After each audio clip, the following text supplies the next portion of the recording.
নমস্কার, আমি বৈশাখী। শিল্প সাহিত্য বাই বৈশাখী চ্যানেলের সকল শ্রোতা বন্ধুদের স্বাগত জানাই। আজ আপনাদের বলবো গল্প তবুও। কঠোরভাবে প্রাপ্তবয়স্ক শ্রোতা বন্ধুদের জন্য গল্প পাঠ এবং লেখায় আমি বৈশাখী বিশ্বাস দেবনাথ। গল্পটি প্রথম থেকে শেষ পর্যন্ত শুনবেন। ভালো লাগলে অবশ্যই লাইক করবেন, কমেন্ট করবেন, শেয়ার করবেন এবং আপনাদের প্রিয় চ্যানেল শিল্প সাহিত্য বাই বৈশাখী সাবস্ক্রাইব করে বেল বাটন প্রেস করে পাশে থাকতে একদম ভুলবেন না। বন্ধুরা, শিল্প সাহিত্য বাই বৈশাখী এখন চলে এসেছে ইউটিউব মিউজিক পডকাস্টে। ইচ্ছে করলে আপনারা সেখান থেকেও গল্প শুনতে পারেন এবং আপনাদের ব্যক্তিগত মতামত আমার সঙ্গে শেয়ার করতে পারেন। আজ আপনাদের বলবো তবুও। গল্প পাঠ এবং লেখায় আমি বৈশাখী বিশ্বাস দেবনাথ। গল্পটি অবশ্যই কঠোরভাবে প্রাপ্তবয়স্ক শ্রোতা বন্ধুদের জন্য। যাদের ভালো লাগবে না তারা দয়া করে এড়িয়ে যাবেন। এই গল্পটি সম্পূর্ণরূপে কল্পনা প্রসূত। যদিও কিছু ক্ষেত্রে বাস্তব ঘটনার ছোঁয়া থাকতে পারে, এটি লেখকের কল্পনার সাথে মিশ্রিত একটি সৃষ্টিশীল উপস্থাপন। গল্পটি কোনো ব্যক্তি, ঘটনা বা প্রতিষ্ঠানের সাথে মিলে গেলে তা নিতান্তই কাকতালীয়। এই গল্প শুধুমাত্র বিনোদনের উদ্দেশ্যে তৈরি করা হয়েছে। ফুল স্পিডে গাড়ি চালিয়ে অনির্বাণ বেরিয়ে যায় শ্রেয়ার বাড়ি থেকে। শ্রেয়া তখনও দাঁড়িয়ে রয়েছে গেটের কাছে। রাস্তাটা পার হলেই জাতীয় সড়ক, আর সেইখান থেকে এই 4 চাকা গাড়িতে থানায় পৌঁছাতে 8 ঘন্টা সময় লাগবে। অনির্বাণ চোখটা মুছে নিল। পকেটে সানগ্লাসটা রাখা। গাড়ির ভেতরে প্রয়োজন পড়বে না, কিন্তু এই খাঁ দুপুরে থানায় যখন যাবে তখন এটার প্রয়োজন হবে। শ্রেয়া হাতে ফোনটা নিয়ে তখনও দাঁড়িয়ে। অনির্বাণের গাড়ি এইবার উঠে পড়ল মেন রাস্তায়। হয়তো এই দিকে অনির্বাণের গাড়িকে আর আসতে দেখতে পারবে না শ্রেয়া। সামনের মাসেই শ্রেয়ার বিয়ে। অনির্বাণ শ্রেয়ার 7 বছরের পুরনো প্রেমিকা। বিয়ে হওয়াটা ওদের মধ্যে স্বাভাবিক ব্যাপারই ছিল, কিন্তু মাঝখানে এসে ব্যাগড়া বাঁধালো অনির্বাণের চাকরি। অনির্বাণ পেশায় একজন পুলিশ অফিসার, আর সেইটাই শ্রেয়ার বাবার এই বিয়েতে বাধা দেবার প্রধানতম কারণ। সেদিন দুপুরে লাঞ্চে নিমন্ত্রণ করা হয়েছিল অনির্বাণকে। বারবার বলেছিল অনি, কি বলছিস পাগলের মতো শ্রেয়া? আরে কাকু তো আমাকে দেখেছেন, চেনেন। আর তাছাড়া এসব বিয়ের কথাবার্তা বলার জন্য তো বড়দের কথা বলা উচিত না। সেখানে তুই আমি, তবু তুই একবার এসে বাপির মুখোমুখি দাঁড়া। বাপি কি বলছে দেখ। আসলে আমাদের অনেক পুরনো ব্যবসা, আর আমি তো বাপির একমাত্র। আমার ওপরে বাবা ভরসা করতে পারছে না। তুই যদি ব্যবসার দায়িত্ব নিস। মানে তুই কি বলতে চাইছিস? ঘর জামাই থাকতে? হে বাবা, ঘর জামাই কখন বললাম আমি?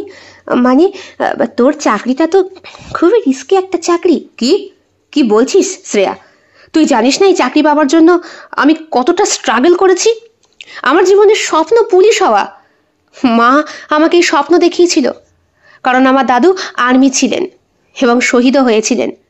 আমাদের রক্তে বইছে। আর তুই কি না তবু একবার, অন্তত একবার আমার দিকে তাকিয়ে। শ্রেয়া মিষ্টি মুখশ্রীর একটি মেয়ে, চোখে চশমা পরে, নিজেও একটা ছোট্ট প্রাইভেট কোম্পানিতে জব করে। অনির্বাণের তাতে কোনো আপত্তি নেই। চাকরি পাওয়ার পরপরই অনির্বাণের বাড়িতে আনন্দের ধুম লেগে গিয়েছিল। বাড়িতে অনির্বাণের বাবা, অনির্বাণ আর ওর মা থাকে। ছোট বোন বিয়ে হয়ে গিয়েছে অনেক দিন আগে। শ্রেয়ার অনেক অনুরোধ বিনয়ের পর শেষ পর্যন্ত বলেছিল, ঠিক আছে, দেখি যদি ম্যানেজ করতে পারি কয়েকটা ঘন্টা, কেউ যদি বসে। তারপরে অনির্বাণ যোগাযোগ করেছিল সবার সাথে। থানায় অনেকেই ওর বন্ধু লোক। ঠিক আছে, আপনি যান স্যার, আমি আছি। ওসি অনির্বাণ শেষ পর্যন্ত সাব ইন্সপেক্টর সুজয়ের ঘাড়ে কিছুক্ষণের দায়িত্ব দিয়ে গাড়ি নিয়ে বেরিয়ে পড়েছিল পোশাক পরেই। বেরোনোর সময় সুজয় বলল, স্যার পারলে একবার নিজের বাড়িতে গিয়ে ড্রেসটা চেঞ্জ করে আসবেন। আজকাল সোশ্যাল মিডিয়ায় আমরা খুব ভাইরাল হচ্ছি তো, তাও আবার অন ডিউটি পোশাক পরে অন্য কারো বাড়ি। একদম ঠিক কথা বলেছ। তাছাড়া এই চাকরি আমার অনেক সাধ্য সাধনার। অনির্বাণ বাড়িতে পৌঁছায়। মা সবে পুজোয় বসেছেন। ছেলেকে এমন সময় আসতে দেখে বেশ অবাক। কিরে, আজ আমি কার মুখ দেখে সকালে উঠেছি বলতো? তুই এখন? তুই তো বাবা মাঝরাত ছাড়া বাড়ি ফিরিস না, নাওয়া খাওয়া ভুলে ডিউটি করিস। মা, আমার ওই ডেনিম শার্টটা বের করে দাও তো। Denim shirt? কোনটা? ওইটা যেটা শ্রেয়া দিয়েছিল পুজোয়। বাবা, ওর বাড়ি যাচ্ছিস নাকি? আমারও কথা আছে, কবে যে মা লক্ষ্মীকে ঘরে আনবো আর ছেলেকে যে ঘরবন্দি করবো। যেটা বলতে সেটা করো, দেখছো ছেলে তাড়াহুড়োর মধ্যে রয়েছে। কি হয়েছে রে বাবা? কথাটা বলেছিলেন আশুতোষ বাবু, অনির্বাণের বাবা, ওই শ্রেয়ার বাবা। এইভাবে গুরুজনদের সাথে কথা বলতে হয়? সরি বাবা, আঙ্কেল আমাকে ডেকেছেন আজকে লাঞ্চে। সে তো খুব ভালো কথা, তা তুমি একা কেন? আমরা বাদ পড়লাম যে। আসলে বাবা, কি একটা গুরুত্বপূর্ণ আলোচনা করবেন। ও ঠিক আছে, মাথা ঠান্ডা করে কথা বলো, তোমার তো আবার অল্পতেই টেম্পার হাই হয়ে যায়। মা ঠাকুর ঘর থেকে উঠে অনির্বাণের ঘরে গিয়ে আলমারি খুলে বের করে এনেছিলেন ডেনিম শার্টটা। কোনো রকম পরেই, মা আসছি। আরে গুজিয়ে পর, তাহলে তো কি বেশ হ্যান্ডসাম লাগে, হাসে অনির্বাণ। গাড়ি চালিয়ে বেরিয়ে যায়। 34-এর ওপর দিয়ে গাড়িটা ডান দিকে মোড় নিতে হয়। সেখান থেকে আরো 15 মিনিট ভেতরে গেলে পাঁচিল দিয়ে ঘেরা দোতলা বাড়ি, শ্রেয়ার বাড়ি। শ্রেয়ার বাবার বিরাট বড় ব্যবসা আছে। ওনারা পূর্বপুরুষেরা, তাদের প্রত্যেকেরই একটা করে ছেলেই হতো, কিন্তু শ্রেয়া হয়ে গিয়েই যেন বংশের প্রদীপ নিভু নিভু হতে শুরু করেছে ওনার। খুব চিন্তায় আছেন, এই এত বড় ব্যবসা কি করে মেয়ের ঘাড়ে চাপাবেন। মেয়ে আবার স্বাধীন চেতা, সে নিজের মতো চাকরি করতে চায়, করেও, কিন্তু নিজের পূর্বপুরুষের দাঁড় করানো ব্যবসা চোখের সামনে ভেস্তে দেখতে গেলে খারাপ তো লাগবেই। এসো এসো এসো, শ্রেয়া তো সকাল থেকে অপেক্ষা করছে তোমার জন্য। শ্রেয়া মুখের দিকে তাকায় অনির্বাণের। অনির্বাণ শ্রেয়াকে দেখে অবাক হয়ে যায়। সে শাড়ি পরেছে, তাও আবার দুধে আলতা রঙের। এই রংটা অনির্বাণের বড্ড বেশি প্রিয়, আর শ্রেয়ার প্রিয় ওই ডেনিম কালারটা। ওকে চোখ মেরে ইশারা করে অনির্বাণ। শ্রেয়াও পাল্টা চোখ মেরে ওকে ওর ইশারার উপযুক্ত জবাব দেয়। ঠিক আছে, আর প্রণাম টনাম সারতে হবে না, এসো। দরজা খুলতেই শ্রেয়াকে দেখে প্রথমেই ভিড়মি খেয়েছিল অনির্বাণ, তারপরেই দেখে শ্রেয়ার বাবা পেছনে দাঁড়িয়ে।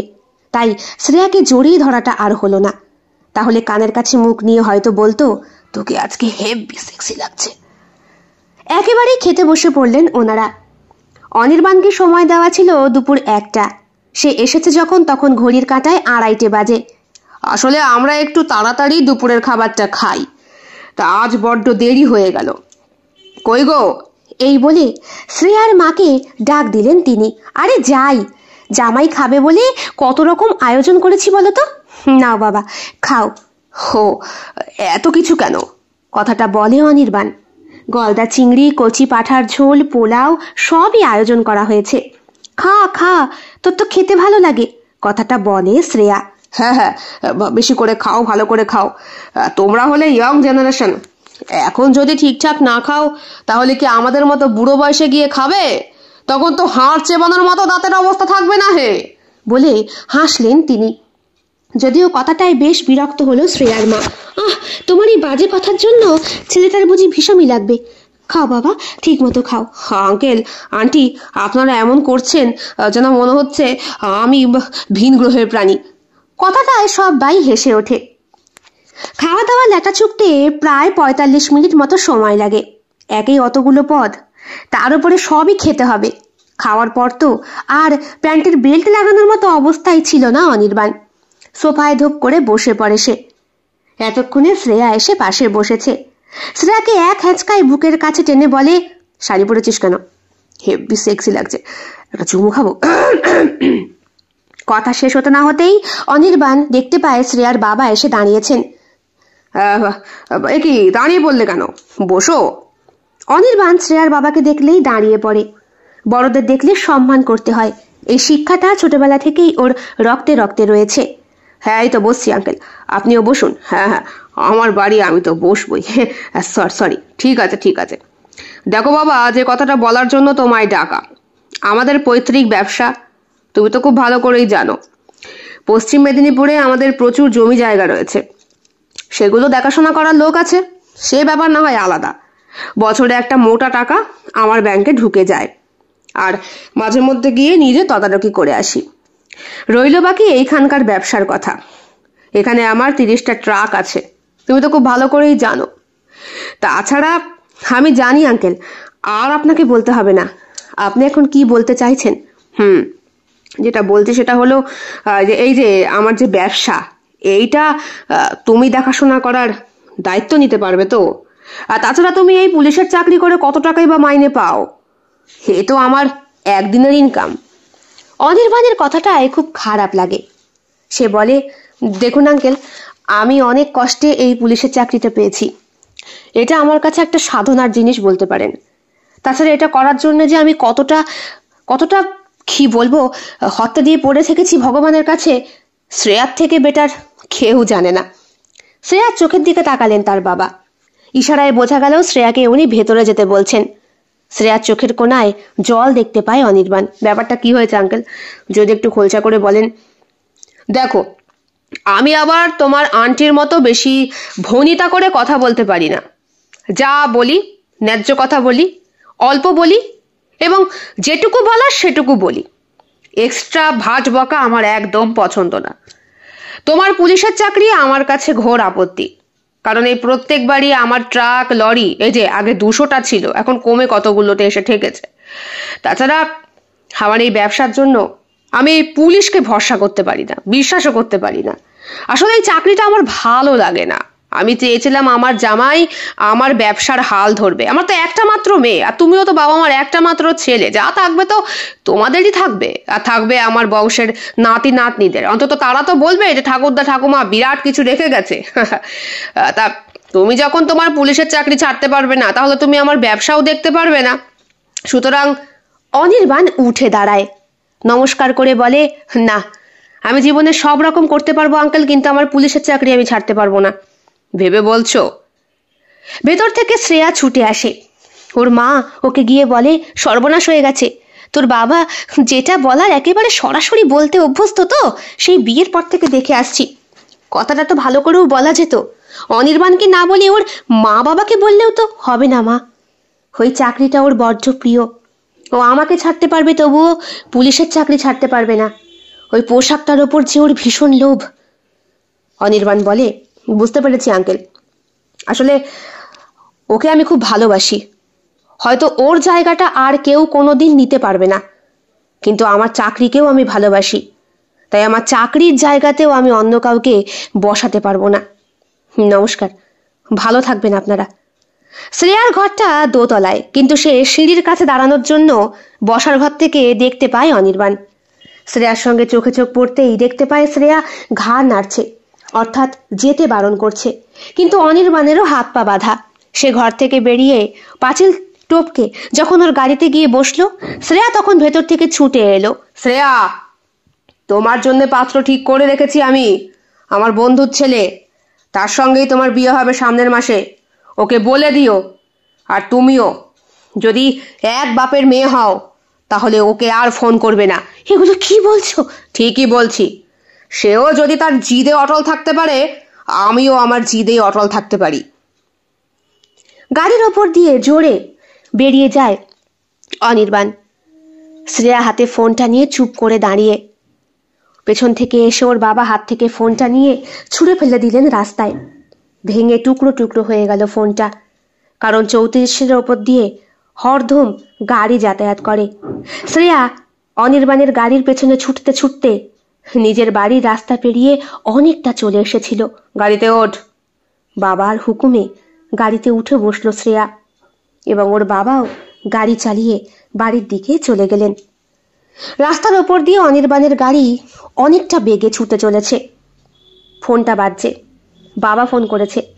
রিসিভ করার মতো ইচ্ছে নেই। 7 বছরের সম্পর্ক 7 মিনিটেই যেন চুরমার হয়ে গেল। যাকে বলে জামাই আদর করে খাইয়ে রীতিমতো ভৎসনা করা। এখন এই মনের কথা কাকে বলবে?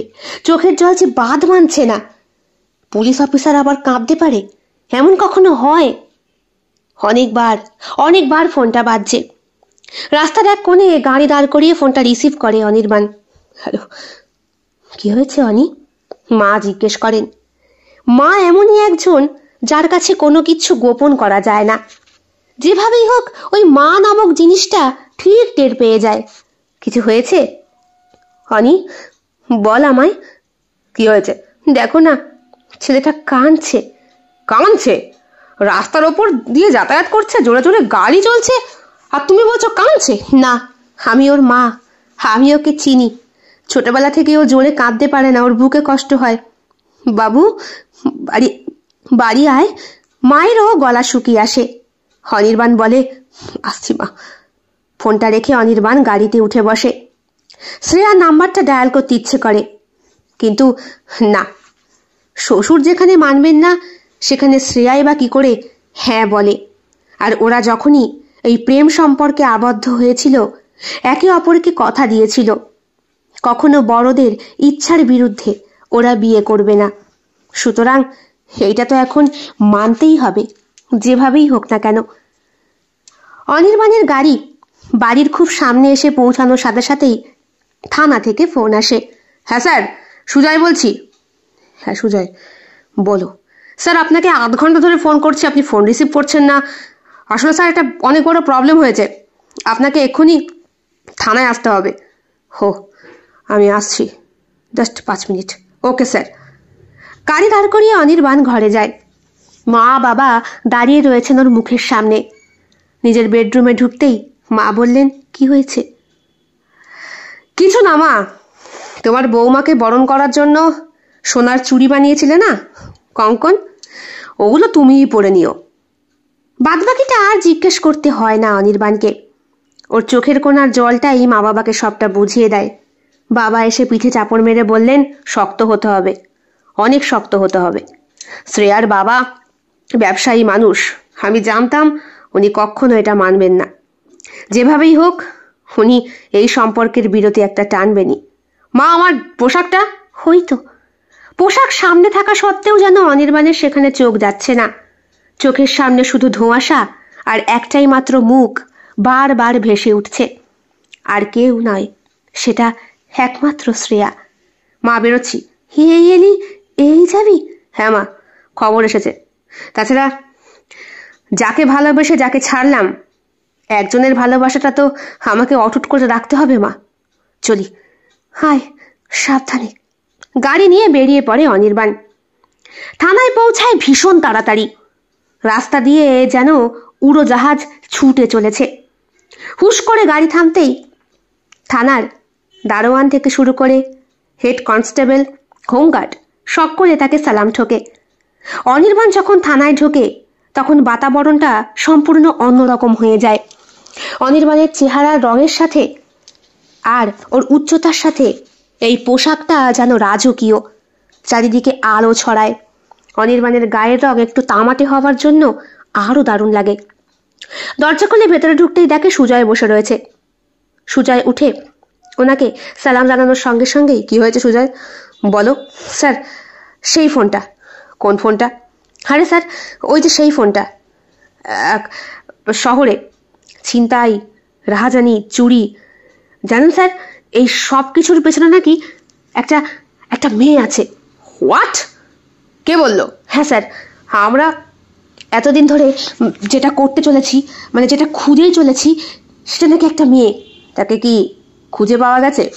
মানে বোঝা গেছে সে কোথায়? হ্যাঁ স্যার, আজকে রাতেই রেড করতে হবে আমাদের। সবাইকে তৈরি থাকতে বলো। হ্যাঁ স্যার, সবাইকে অ্যালার্ট করে দিয়েছি। পাশের থানায় খবর দিয়েছো? হ্যাঁ স্যার, সেখানেও খবর দিয়েছি। ওইখানে সৌমিত্রবাবু চলে আসবেন খুব শিগগিরই।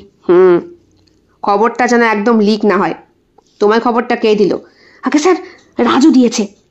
আচ্ছা, রাজুর ওপরে আমার যথেষ্ট ভরসা। ও বুঝলো কি করে? একটাই মেয়ে স্যার, বয়স 18-19 বছর হবে। ওই মেয়েটি বড় বড় গাড়ি, বড় বড় বাড়ি, আর আর আর বড় বড় মানুষের সাথে ওঠা বসা করতে দেখা গেছে। আর ওই লোকগুলোই পরবর্তীতে থানায় এসে কেস করেছে তাদের সমস্ত জিনিস, এমনকি তাদের ব্যাংক ব্যালেন্স পর্যন্ত হাওয়া। তাহলে স্যার, এটা কোনো মেয়েরই কাজ? এমনও তো হতে পারে সেই মেয়েটাকে তুরুপের তাস বানিয়ে অন্য কেউ খেলছে।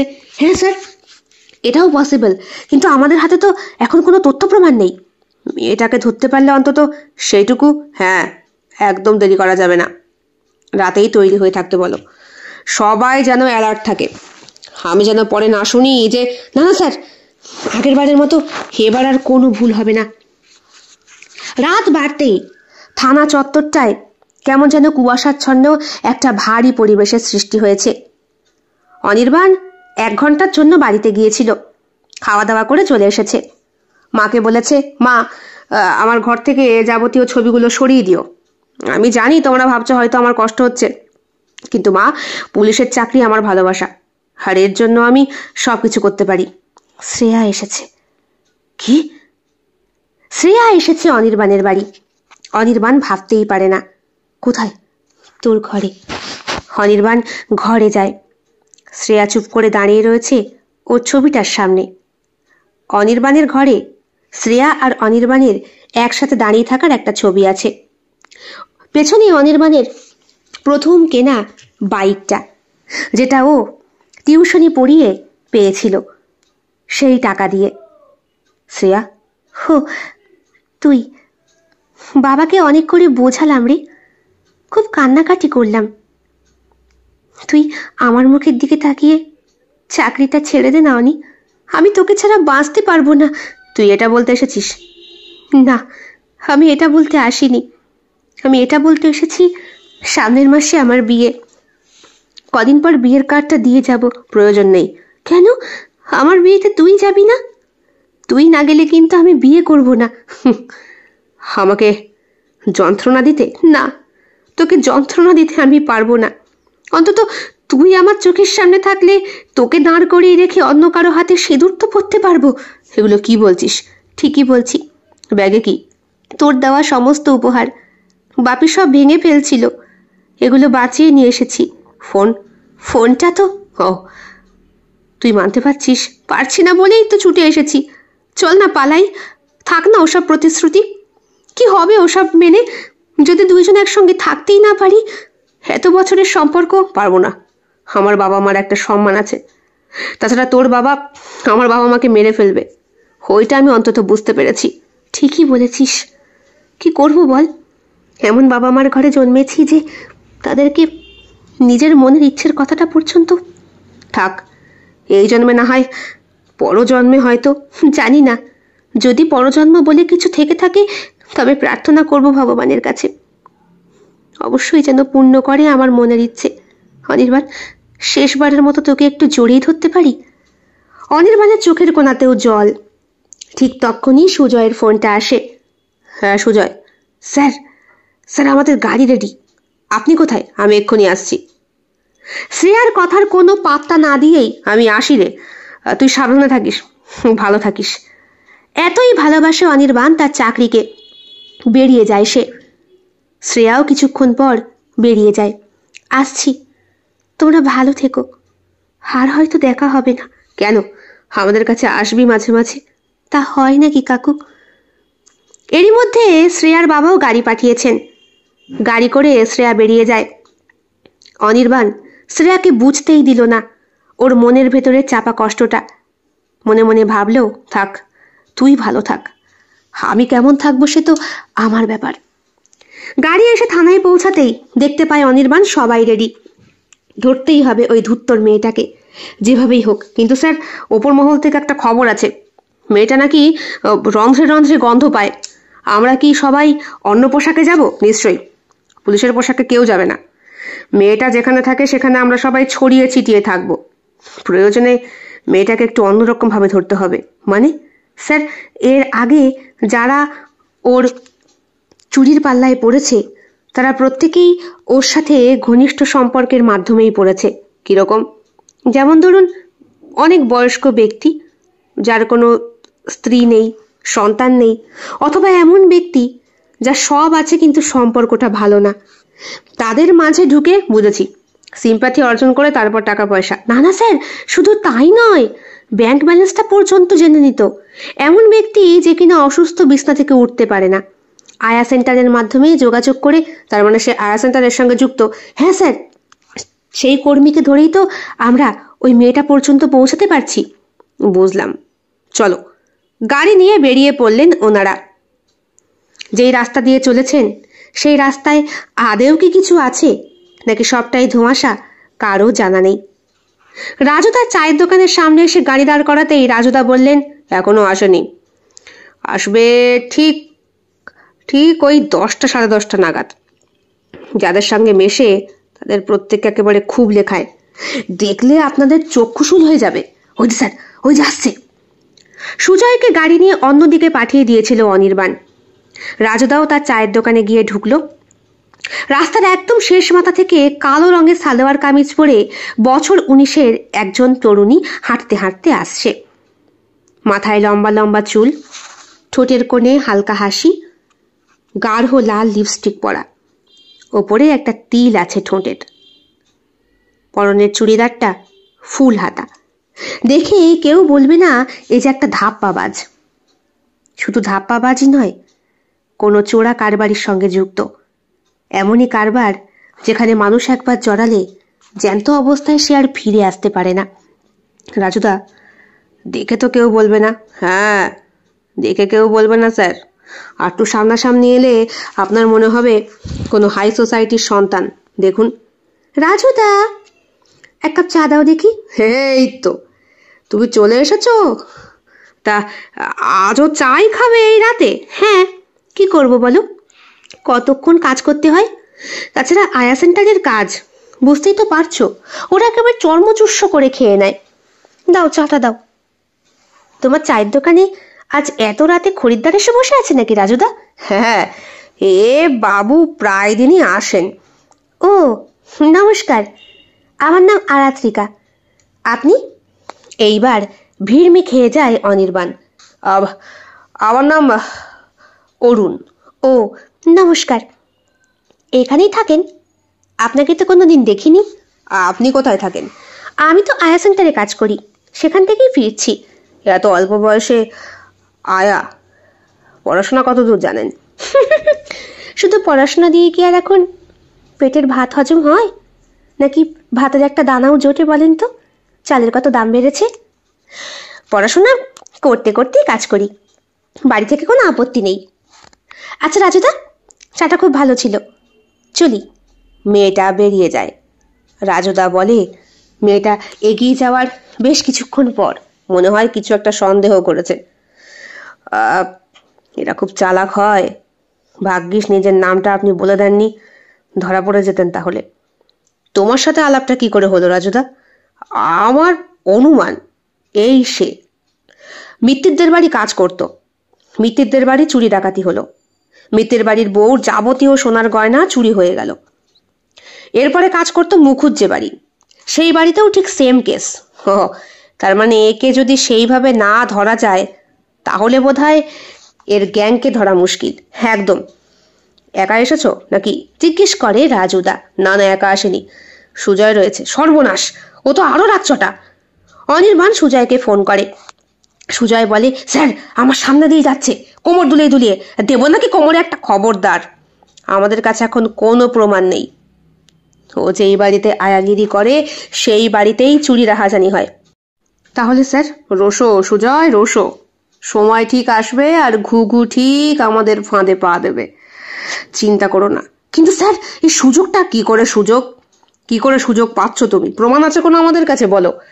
আমরা অনুমানের ওপর ভিত্তি করে ওকে এইভাবে ধরতে পারি না। আমার চাকরিতে জয়েন করার পর থেকেই আমি শুনে যাচ্ছি, এই যে ছিনতাই, চুরি, ডাকাতি, এসব কখনো চেনা জানা লোক ছাড়া কেউ করতে পারে না সুজয়। বাড়িতে কোথায় কি আছে এরা সবকিছু আগে দেখে, তারপর। তাই বলে এই মেয়েটা, বাবা, মেয়ে মানুষ বলে তুমিও? সুজয়, একে আমরা ধরবো, হাতে নাতে ধরবো। আচ্ছা রাজুদা, ফোনটা কেটে দিয়ে জিজ্ঞেস করে অনির্বাণ, কখন আসে? সকালবেলা আসবে, ভোরবেলা, তখন একবার চা খেয়ে যাবে, আর আসবে রাতে চা খেয়ে কোথায় যায়? আমি একবার ওকে অনুসরণ করেছিলাম। ওই যে বলছি, কালীতলার মোড়টা আছে না, পেছনে বাঁশবাগান, ওইখানে কোথাও থাকে নাকি। ওখানে গিয়ে রাস্তা পাল্টায়, মানে 34-এর শেষ মাথাটা ওই জায়গায় দেখতে পাওয়া যায়। সেখান থেকে তো আরেক দিকে রাস্তা শুরু হয়ে গেল, 3 দিকের রাস্তা ওখানে রয়েছে। এসব মেয়েদের ধরা খুব মুশকিল অনির্বাণ বাবু। কথাটা বলে রাজু। ওর ঠিক ঠিকানা বাড়ি আজ অব্দি কেউ জানে না। আয়া সেন্টারকে তো খবর দেওয়া হয়েছিল, তাদেরকে যে ধরা হয়েছে, তারা যে পুলিশের আওতায়, সেই কথাটা লিক করতে বারণ করা হয়েছে। জিজ্ঞেস করলেই উত্তর দেয় অনির্বাণ। রাজুদা বলে, এইটা একটা খুব ভালো কাজ হয়েছে, অন্তত এইসবের মাধ্যমে আরো কত কে যে যুক্ত সেইটা জানা যাবে।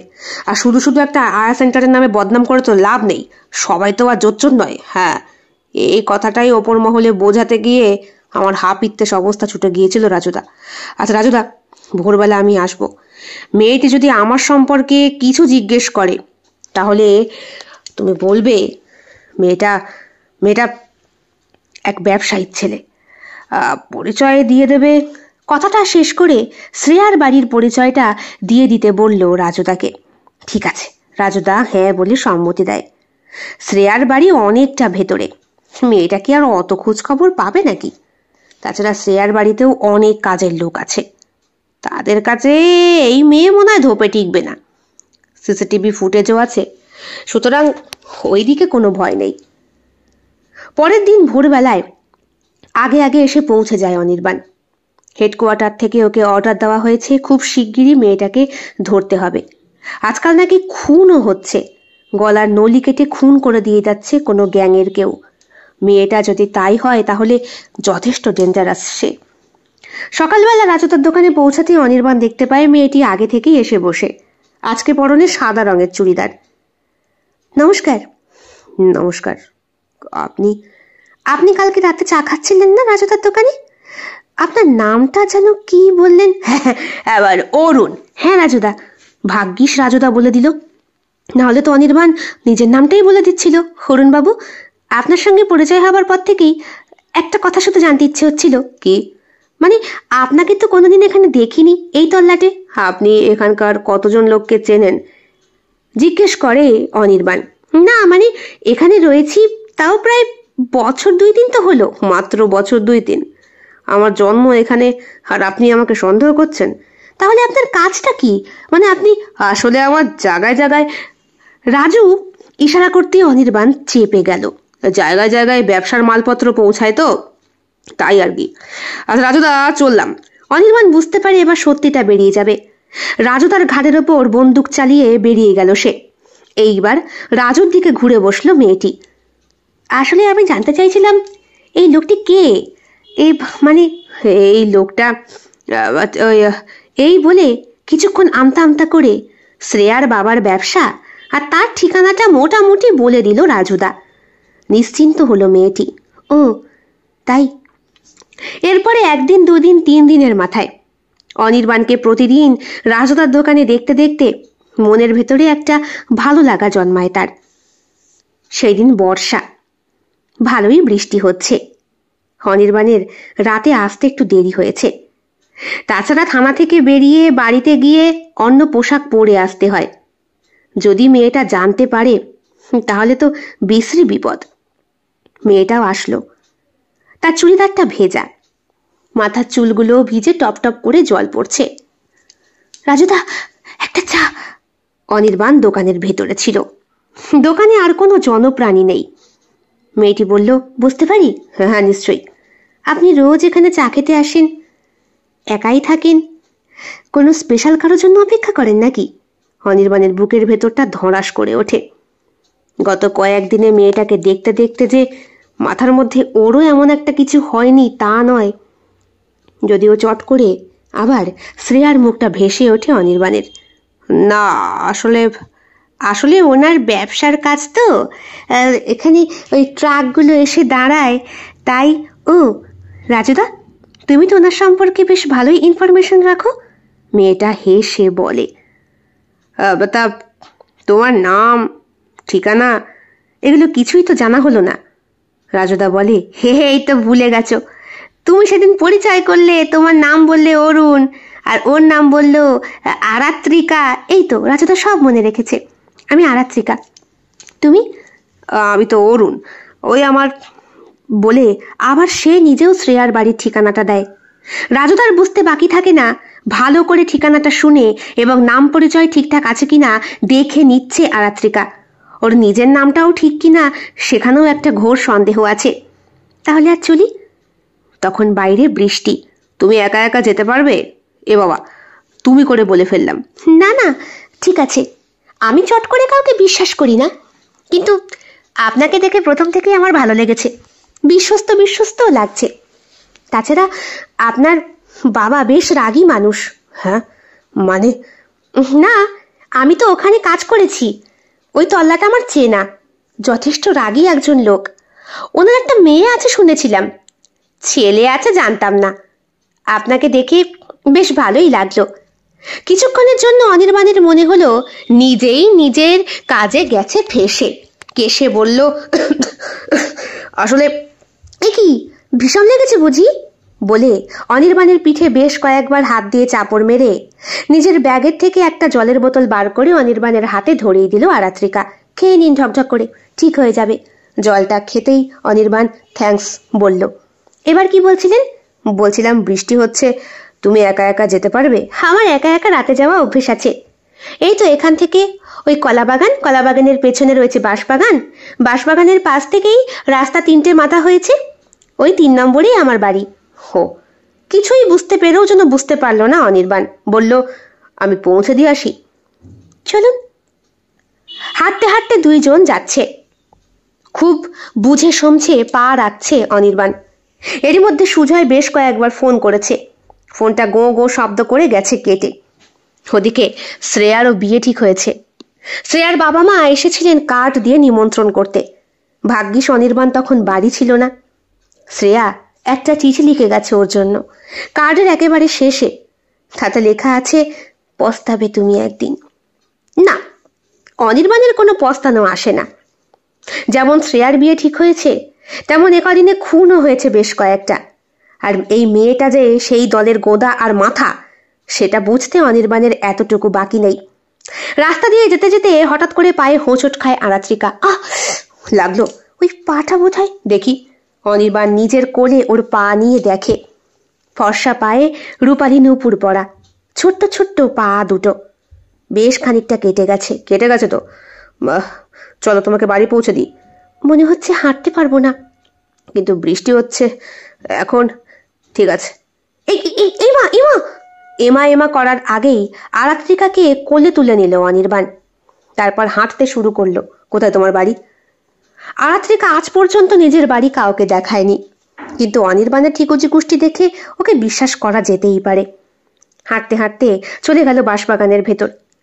শেষের মাথায় দাঁড়িয়ে দেখা যাচ্ছে 3টে গলি। 3টে রাস্তাতেই 3টে গ্রামের দিকে পথ যায়। মাঝখানে রাস্তাটা, ওটা দিয়ে আমার বাড়ি। কোলে করে কতক্ষণ হেঁটেছে অনির্বাণ জানে না, কিন্তু ওর উদ্দেশ্য এই মেয়েটার ঠিকানাটা জানা। বাড়ির সামনে আসতে অনির্বাণ অবাক হয়ে যায়। একতলা ছোট্ট ছিমছাম বাড়ি, কোনো রকম চাকচিক্য নেই, খুব এক সাধারণ। কে থাকে? মা ছিল। ছিল বলতে? মারা গেছে বছর 2 আগে। মা মারা যাওয়ার পরই তো। আরাত্রিকাকে কোল থেকে নামিয়ে দেয় অনির্বাণ। তুমি বৃষ্টিতে সম্পূর্ণ ভিজে গিয়েছো। আমার ঘরে আমার বাবার পুরনো জামা কাপড় আছে, আর যদি অসুবিধা না হয়, রাত হয়ে গেছে, তুমি থেকে যেতে পারো। অনির্বাণ ঢোক গেলে। অসুবিধা নেই, এখানে কেউ কিছু বলবে না। এখানে আমাকে অন্তত কেউ কিছু বলে না। ওই যে দেখছো পিছনের কতগুলো বাড়ি, কতগুলো পরিবার, ওরা প্রত্যেকেই আমাকে খুব ভালোবাসে। অনির্বাণ বুঝতে পারে ওই পিছনের বাড়িতে যারা থাকে তারা প্রত্যেকেই আরাত্রিকার সহকর্মী। আরাত্রিকা ওদেরকে চালায়। এইখানে যে একটা গ্রাম আছে, আর এখানে যে এতগুলো বসত ভিটে আছে, আমরা সত্যিই জানতাম না। না জানার মতোই। আচ্ছা, তুমি যাবে তো আমার ঘরে? চলো। আরাত্রিকা উৎসাহ দেওয়াতে অনির্বাণ ওর ঘরে যায়।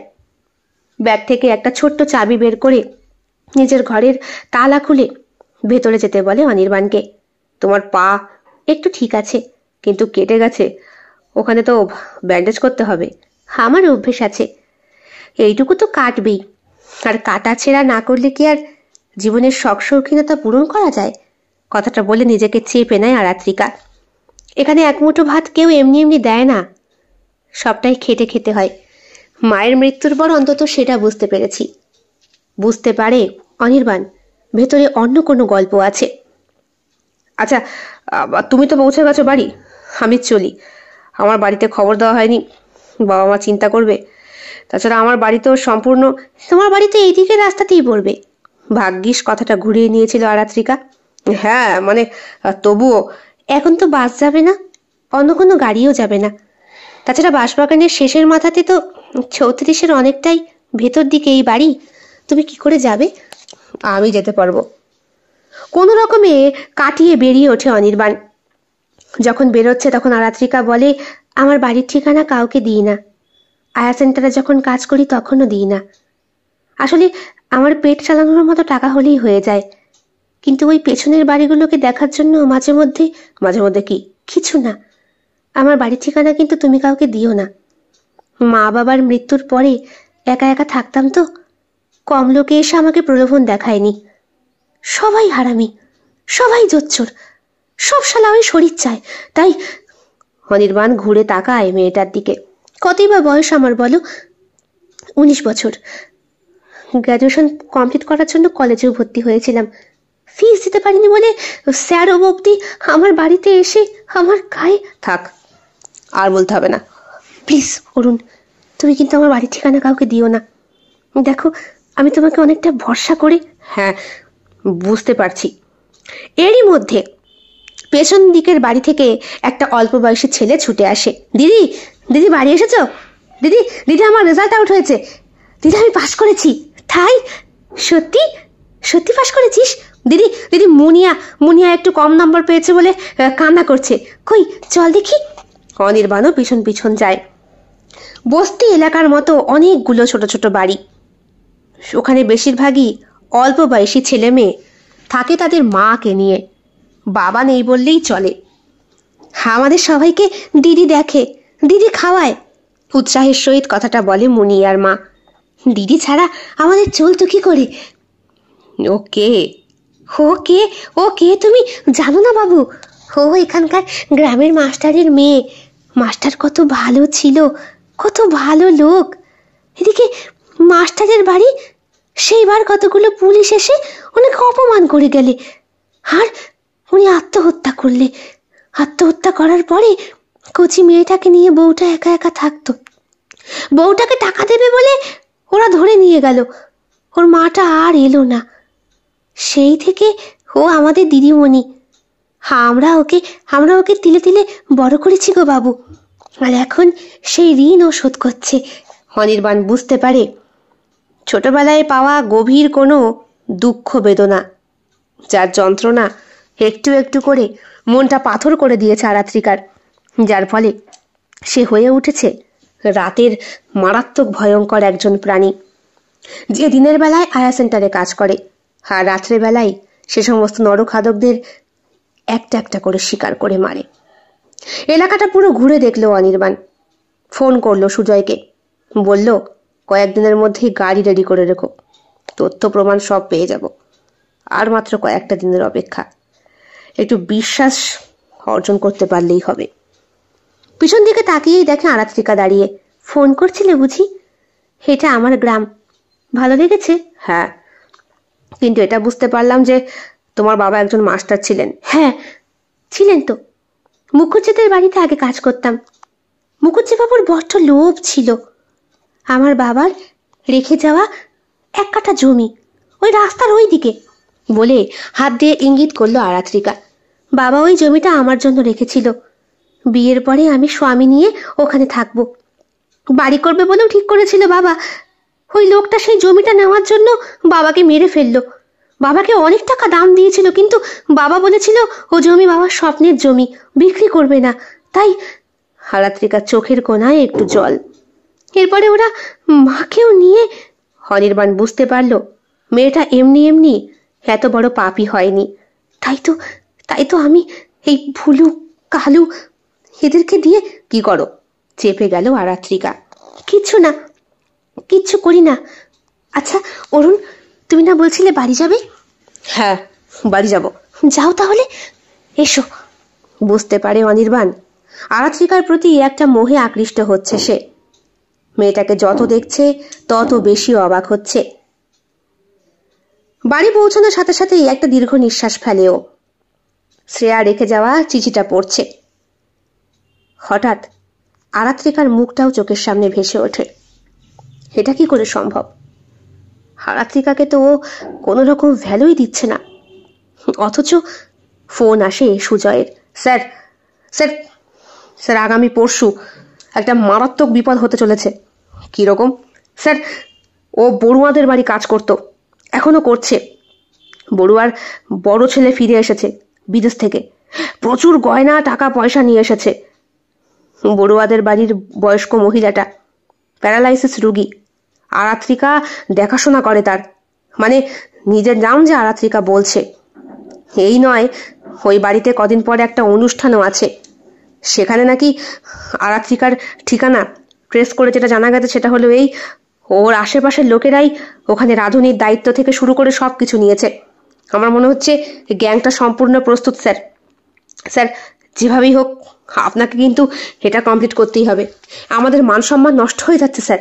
হ্যাঁ, আমি তৈরি। ঘটনার দিন, সেই দিন সকাল থেকে আকাশের মুখটা ভার। অনুষ্ঠান বাড়িতে অনুষ্ঠান হওয়ার কথা রাতে। সকাল থেকেই আরাত্রিকার বাড়িতে তাই তোড়জোড় শুরু হয়েছে। অনির্বাণ যেহেতু বাড়ি চিনে গেছে তাই চলে এসেছে হুট করে। তুমি তুমি এখন? দরজা খুলতে অনির্বাণকে দেখে অবাক হয়ে যায় আরাত্রিকা। তুমি কোথাও বেরোচ্ছ? না, মানে ওই বড়ুয়াদের বাড়িতে আজকে অনুষ্ঠান আছে তো, ওখানে আমি কাজ করি, তাই একটু সেজে গুজে আর কি। কিন্তু আকাশের মুখ তো বড্ড ভার, তুমি যাবে কি করে? ঘড়ির দিকে তাকায় আরাত্রিকা।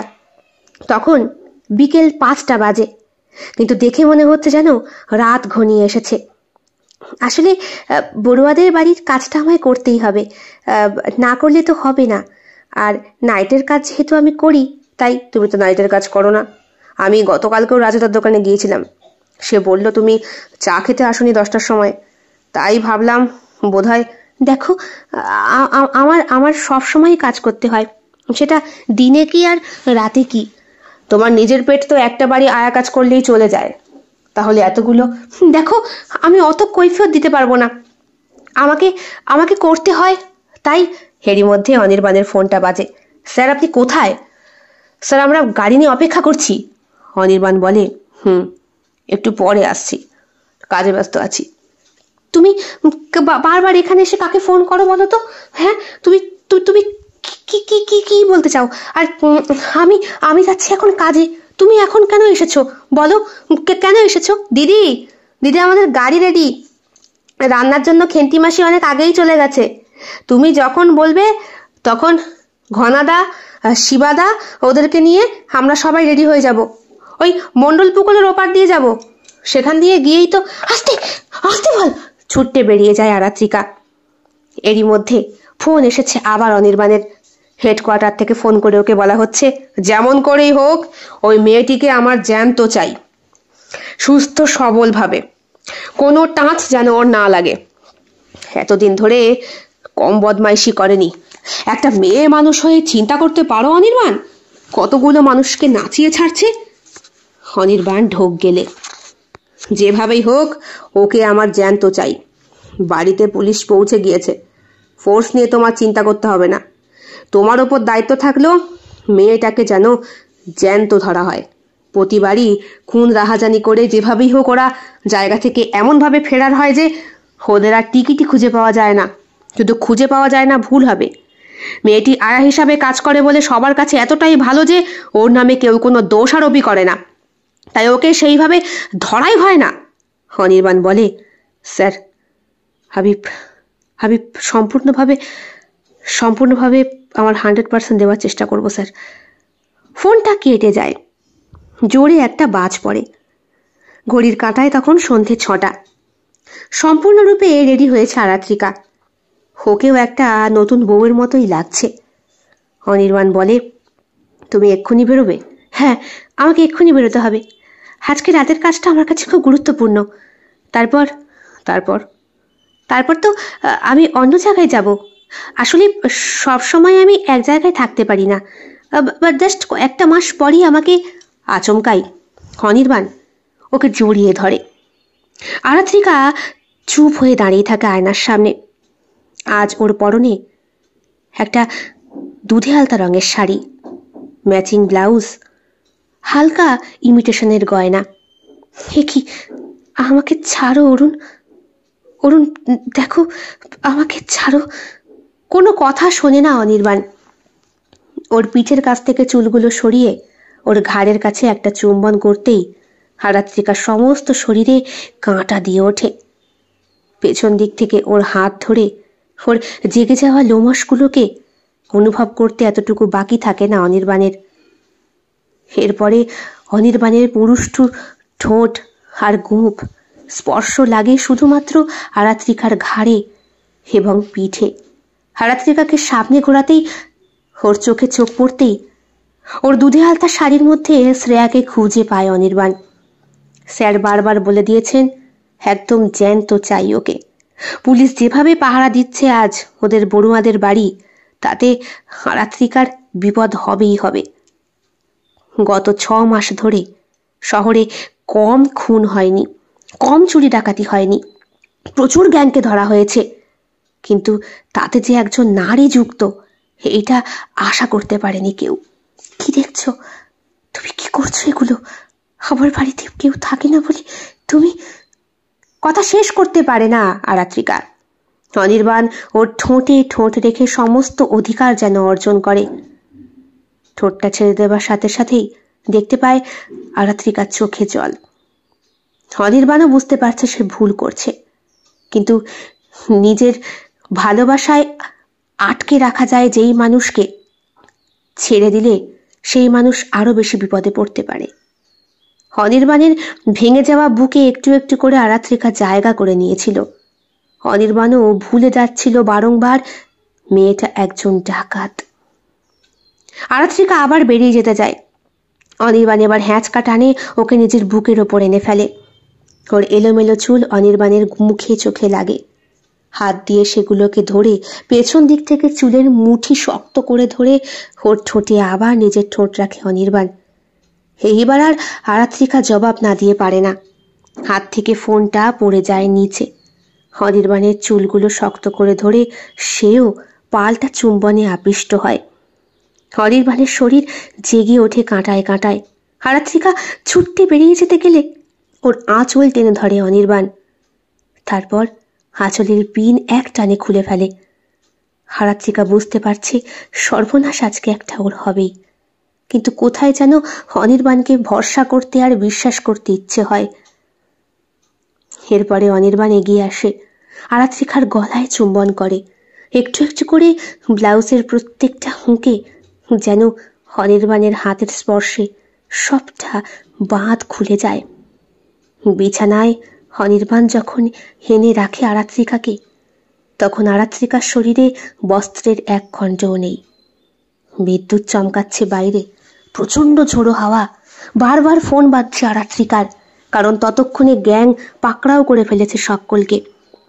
রান্নার মাসি থেকে শুরু করে যারা যারা সেখানে উপস্থিত ছিল প্রত্যেকের কাছে পাওয়া গেছে এমন এমন হাতিয়ার যাতে তাদেরকে ধরে ফেলাটা পুলিশের কাছে কোনো ব্যাপারই না। এইবার গ্যাংয়ের মাথাকে ধরতে পারলেই বারবার ফোন করছে সেই ছোট্ট ছেলে কেষ্ট, বারবার ফোন করছে পল্টুদা, বারবার ফোন করছে মুনি আর মা। কিন্তু আরাত্রিকা তো তখন আরাত্রিকার মধ্যেই নেই। অনির্বাণ এক টানে নিজের ডেনিম কালারের শার্টটা খুলে ফেলে, ঝুঁকে পড়ে আরাত্রিকার ওপর, বিছানার চাদরটা টেনে নিয়ে নিজের শরীরের নিম্নাংশটা ঢেকে ফেলার চেষ্টা করে। আরাত্রিকার শরীরে প্রবেশ করার পূর্বে আরাত্রিকার চোখের জল পান করে অনির্বাণ। ওর ঠোঁটে আবার ঠোঁট রাখে। আরাত্রিকা দুহাত প্রসারিত করে অনির্বাণকে নিজের বুকে আশ্রয় নিতে বলে। অনির্বাণও আস্তে সে গ্রহণ করে ওর বুকের সমস্ত মধু। তারপর তারপর আরাত্রিকা অনির্বাণের কানে কানে বলে, ভরসা করেছি তোমাকে, বিশ্বাস করেছি নিজের থেকে, মর্যাদাটা দিও।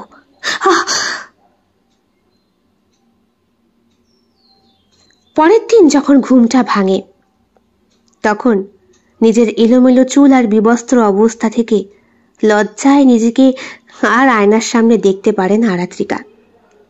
পাশে অনির্বাণ নেই, হয়তো উঠে পড়েছে অনেক আগেই।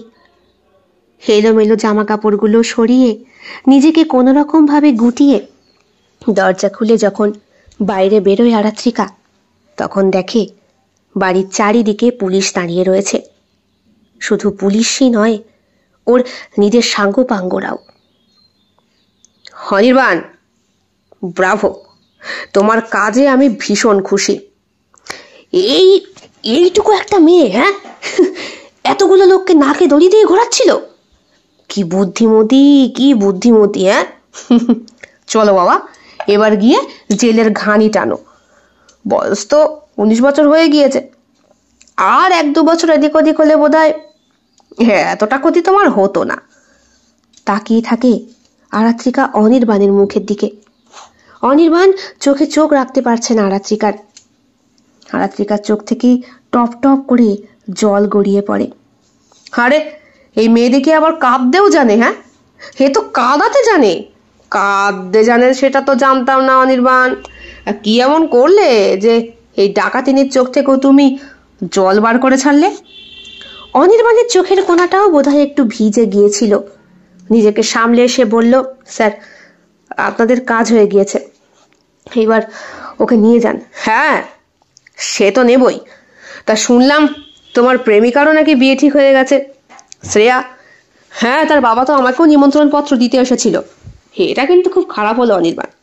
এই, কে আছিস? তোল ওকে। চুপ করে তাকিয়ে থাকে আরাত্রিকা। গাড়িতে উঠে রওনা দেয় এমন জায়গায়, যে জায়গা থেকে চট করে মানুষ আর ফিরে আসতে পারে না। এই ঘটনার পর কেটে গেছে মাস 3। শ্রেয়ার বিয়ে হয়েছে। শ্রেয়া এখানে থাকে না, তার বাসস্থান সুদূর বিদেশে। ফোন করার নামগন্ধ মাত্র নেই। তবে এত বড় গ্যাংকে ধরবার জন্য অনেক বড় পুরস্কার পেয়েছে অনির্বাণ। হঠাৎ করে সেই দিন একটা রং নাম্বার থেকে ফোন আসে। নিজের কাজে মশগুল অনির্বাণ, নিজের পোস্টিং হয়েছে অন্য জায়গায়, এমনকি পুরস্কারও পেয়েছে সে সাহসিকতার জন্য। একটা এমন মেয়ের সঙ্গে রাত কাটিয়েছে সে, যেই মেয়েটা অনেকগুলো পরিবারকে নিজের হাতে খুন করেছে। তার সাথে রাতে থাকাটা বিরাট বড় সাহসিকতার পরিচয় নিশ্চয়ই।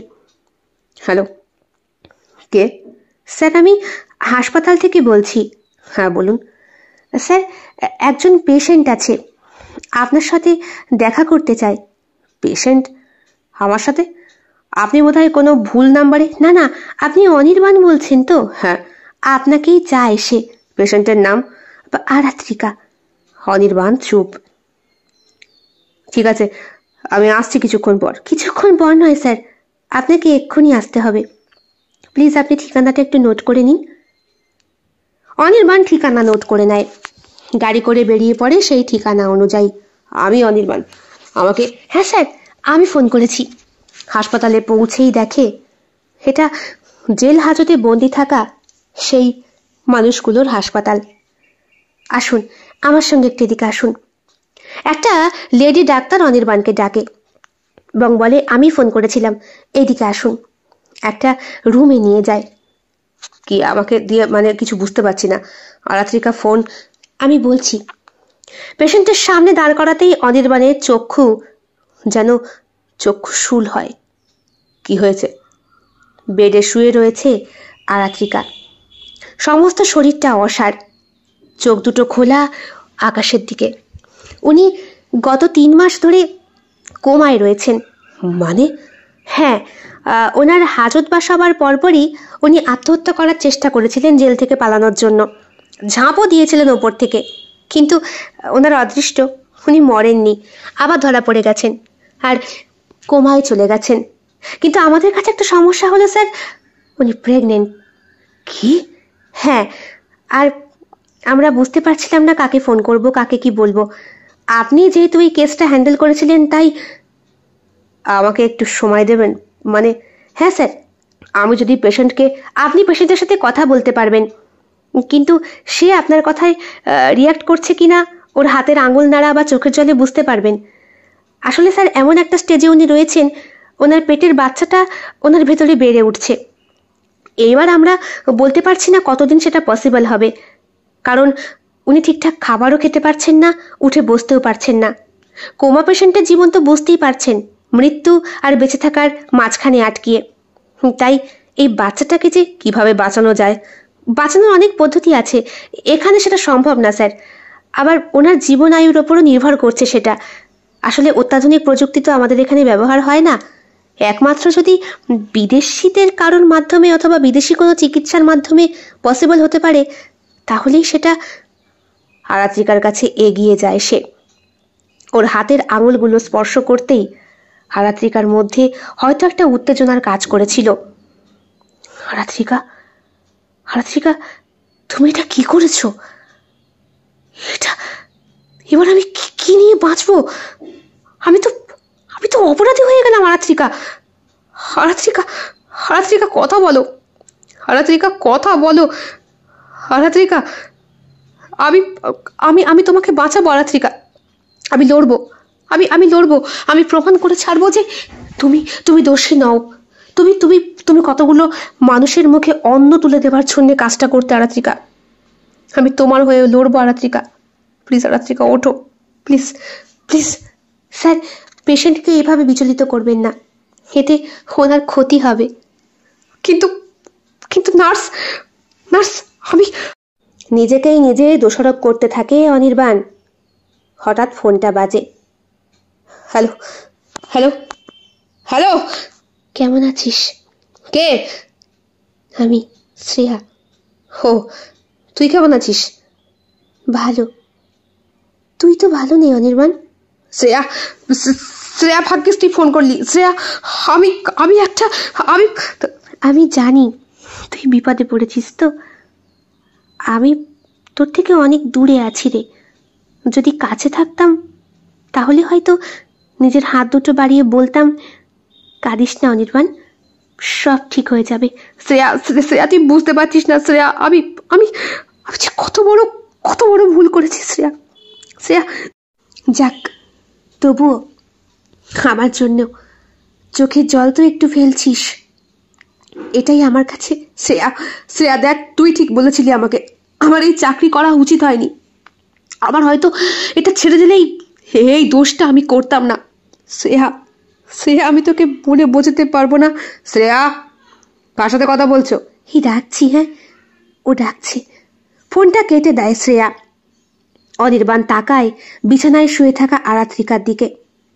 মনে হচ্ছে যেন ওর পেটের ভেতরে বাচ্চাটা নড়ছে এবং হাত উঁচু করে অনির্বাণকে ডাকছে, বাবা বলছে। অনির্বাণ ওর পেটের উপর হাত রাখে, বলে, প্রথম জীবনের ভালোবাসাকে হারিয়ে তোমার ওপরে আমি এইরকম প্রতিশোধ নিতে চাইনি আরাত্রিকা। আমি আবার লড়বো। এই কেস আবার রিওপেন হবে। শাস্তিতে তুমি সুস্থ হওয়ার পর তোমার ফাঁসি হয়েছে তো, আমি সব ঠিক করে দেবো শ্রেয়া, সব ঠিক করে দেবো। চট করে ডাক্তার বললেন, ওনার নাম তো আরাত্রিকা, আপনি শ্রেয়া বললেন যে? হো, আপনি কি তাহলে হবু সন্তানের নামকরণ করছেন? অনির্বাণ বলে, হ্যাঁ, হয়তো তাই। হয়তো আরাত্রিকার সন্তান আর আমার সন্তানই শ্রেয়া বেঁচে থাকবে, আর না হলে শ্রেয়ার মধ্যে আরাত্রিকা। তবুও কিছু তো একটা। কেমন লেগেছে আজকের গল্প? কমেন্ট বক্সে কমেন্ট করতে একদম ভুলবেন না। ভালো লেগে থাকলে অবশ্যই লাইক করবেন, কমেন্ট করবেন, শেয়ার করবেন এবং আপনাদের প্রিয় চ্যানেল শিল্প সাহিত্য বাই বৈশাখী সাবস্ক্রাইব করে বেল বাটন প্রেস করে পাশে থাকতে একদম ভুলবেন না বন্ধুরা। দেখা হবে খুব শিগগিরই আগামীকাল সম্পূর্ণ নতুন একটি ভিন্ন স্বাদের গল্পের সঙ্গে। আপনাদের সকলের উপস্থিতি একান্তভাবে কামনা করি। সকলে খুব ভালো থাকবেন, সুস্থ থাকবেন এবং একইভাবে সাহায্য এবং সহযোগিতার হাত বাড়িয়ে দেবেন। সবাই ভালো থাকবেন। শুভরাত্রি।